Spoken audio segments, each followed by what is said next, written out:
গল্প অধরা নারী লিখেছেন উইলিয়াম স্যামসন।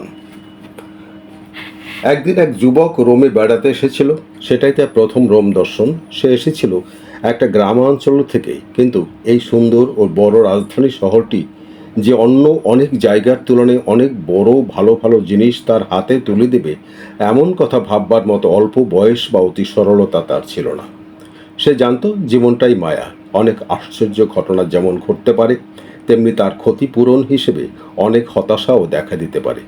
সে আরও জানত আবার এমন হতে পারে যে কিছুই ঘটল না। নিজের কাজে ব্যস্ত একটা বড় শহরে সেরকমটা ঘটা সবসময় সম্ভব। এইসব ভাবতে ভাবতে সে স্পেনীয় সিঁড়িতে দাঁড়িয়ে সম্মুখে প্রসারিত বিখ্যাত প্রাকৃতিক দৃশ্যাবলীর দিকে তাকিয়েছিল। সায়ংকালীন যানবাহনের ক্রমবর্ধমান কলরব শুনতে শুনতে তার চোখের সামনে রোমের স্বর্ণ গোধূলির পশ্চাৎপটে একের পর এক আলোগুলি জ্বলে উঠল।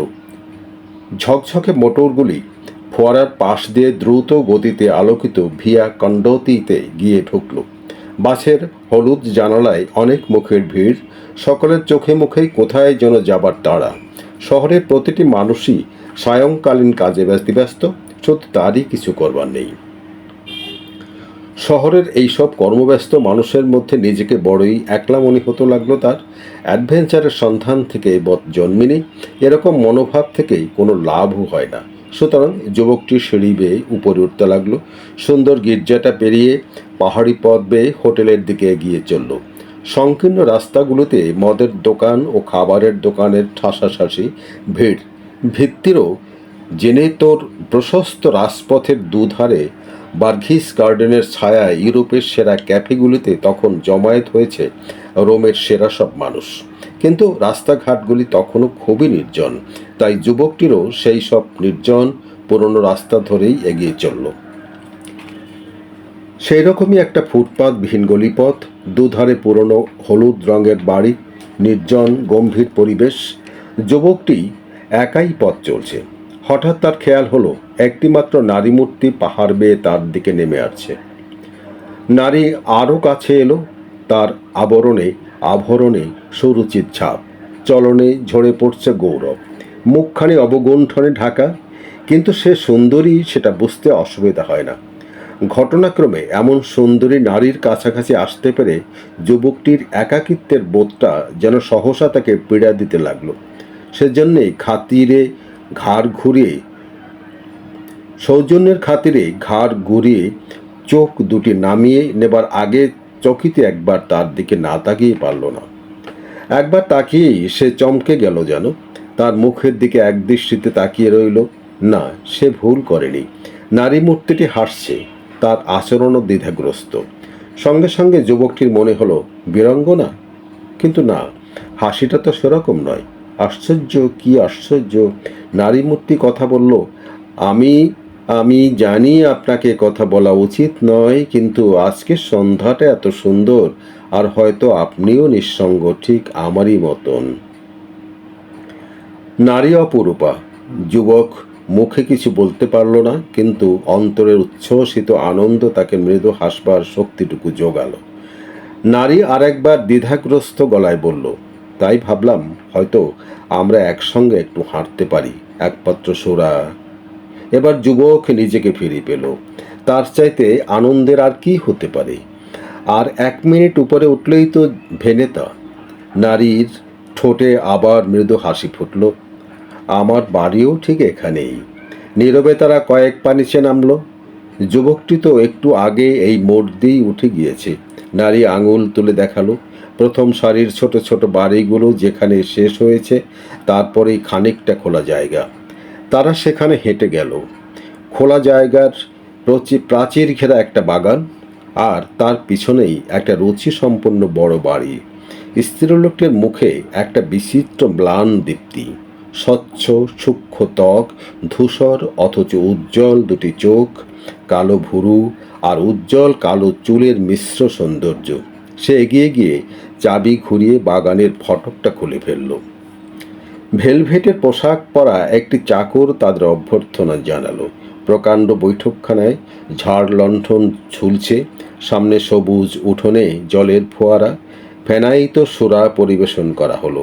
দুজনে অনেক কথা হলো। রোমের আত্তপ্ত রাতে বরফ ঢাকা সুরা তাদের মনকে উত্তপ্ত করে তুলল।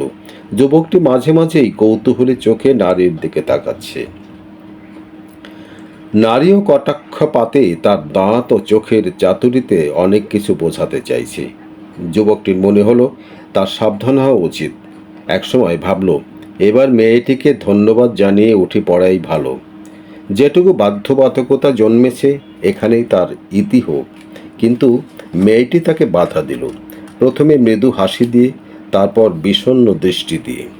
বারবার মিনতি জানালো যুবকটি যেন কোনো রকম বিব্রত বোধ না করে। সে বোঝে যে পরিস্থিতিটা একটু অদ্ভুত। এই অবস্থায় যুবকটির মনে কোনো রকম দুরভিসন্ধির সন্দেহ জাগতে পারে, কিন্তু আসল সত্য এই যে সে বড় একা। আর হয়তো পথের মাঝখানে গোধূলির অস্পষ্ট আলোয় যুবকটির মধ্যে সে এমন কিছু দেখেছে যার আকর্ষণ তার কাছে দুর্বার হয়ে উঠেছে, তাই সে নিজেকে সংযুক্ত রাখতে পারেনি। একটি পরিপূর্ণ মিলনের সম্ভাবনা, এমন একটি স্বপ্ন যা বহু অনাগত বৎসরের মোহভঙ্গের পরেও অমর হয়ে থাকবে, তাকে মনস্থির করতে সাহায্য করল। আনন্দে সে অধীর হয়ে উঠল। মেয়েটিকে সম্পূর্ণ বিশ্বাস করল। তার আমন্ত্রণে দুজন একসঙ্গে আহার করল। চাকররা নানা রকম সুখাদ্য পরিবেশন করল, শুক্তি, পাখির মাংস ও নরম ফল। তারপর দুজনে গিয়ে ঠান্ডা উঠোনের পাশে একটা সোফায় বসলো। পানীয় এলো, বিদায় নিল চাকররা। বাড়িটা নিশ্চুপ হলো, তার আলিঙ্গনে আবদ্ধ হলো। একটু পরেই মুখে কিছু না বলে যুবকটির হাত ধরে নারী তাকে সে ঘর থেকে নিয়ে চলল। কারো মুখে কোনো কথা নেই। যুবকটির বুকের ভিতরটা ভীষণভাবে টিপ টিপ করছে, সে যেন শব্দ নিজের কানেই শুনতে পাচ্ছে।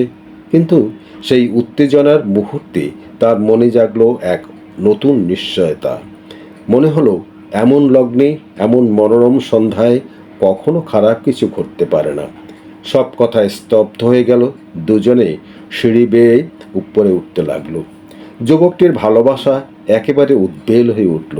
সে ভালোবাসা চিরকালের সাদা পরিপূর্ণ, তাদের আশ্চর্য সাক্ষাতের মতোই এক রূপকথা যেন। ধীরে ধীরে নরম গলায় নারীও শোনালো তার ভালোবাসার কথা। কোনোদিন কোনো ভুল বোঝাবুঝি হবে না, কখনো বিচ্ছেদ নেমে আসবে না দুজনের মধ্যে। আস্তে আস্তে বিছানার চাদর দিয়ে সে যুবকের দেহটাকে ঢেকে দিল। কিন্তু সহসা তার মনে দ্বিধা জাগলো। কোথায় যেন একটা কি ভুল হয়েছে, একটা ত্রুটি যেন রয়ে গেছে। যুবক কান পাতল, বুঝতে চেষ্টা করলো, আর তখনই বুঝতে পারলো যে দোষটা তারই। বিছানার পাশেই রয়েছে ঢাকা দেওয়া নরম আলো, কিন্তু সে এতই অসতর্ক, সে সিলিংয়ের মাঝখানে বিদ্যুতালোকিত যে উজ্জ্বল ঝাড়লণ্ঠনটা ঝুলছে সেটা নিভিয়ে দিতেই ভুলে গেছে। মনে পড়ল সুইচটা আছে দরজার পাশে। মুহূর্তের এক ভগ্নাংশ সময়ের জন্য সে ইতস্ততা করল। মেয়েটি চোখের পাতা তুলে দেখল যুবকটি ঝাড় লণ্ঠনের দিকে তাকিয়ে আছে।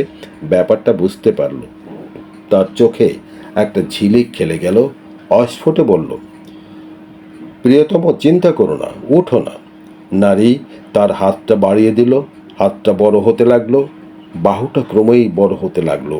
মশারির ফাঁক দিয়ে বের হয়ে লম্বা কার্পেটটা পার হয়ে দীর্ঘ মেঝের উপর ছায়া ফেলে সে পর্যন্ত তার অতি দীর্ঘ আঙুলগুলি দরজা পর্যন্ত পৌঁছে গেল। ক্লিক করে একটা শব্দ তুলে সে সুইচটা টিপে আলোটা নিভিয়ে দিল।